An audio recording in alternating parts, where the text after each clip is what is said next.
রাজধানী পুরান ঢাকায় জগন্নাথ বিশ্ববিদ্যালয়ের পরিসংখ্যান বিভাগের ছাত্র ও ছাত্রদল নেতা জোবায়েদ হোসেন হত্যাকাণ্ডে প্রেম ঘটিত ত্রিভুজ সম্পর্কের তথ্য উদ্ঘাটন করেছে পুলিশ।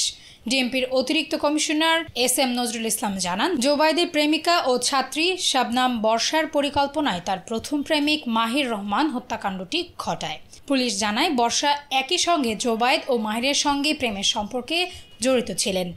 জটিল সম্পর্ক থেকে মুক্তি পেতে বর্ষা জোবায়েদকে হত্যার পরিকল্পনা করেন।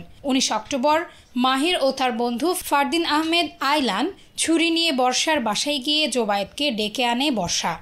কথা কাটাকাটির এক পর্যায়ে মাহির ছুরি মেরে পালিয়ে যায়। ঘটনাস্থলেই মারা যান জোবায়েদ। গ্রেপ্তারকৃত 3 জন বর্ষা, মাহির ও ফারদিন হত্যার দায় স্বীকার করেছে বলে জানিয়েছে পুলিশ। এস.এম. নজরুল ইসলাম বলেন, এটি সম্পূর্ণ ব্যক্তিগত সম্পর্কের জটিলতা থেকে সংঘটিত হত্যাকাণ্ড, কোনো রাজনৈতিক কারণ নেই। জোবায়েদ কুমিল্লার হোমনা উপজেলার কৃষ্ণপুর গ্রামের বাসিন্দা ছিলেন। সোমবার তাকে পারিবারিক কবরস্থানে দাফন করা হয়।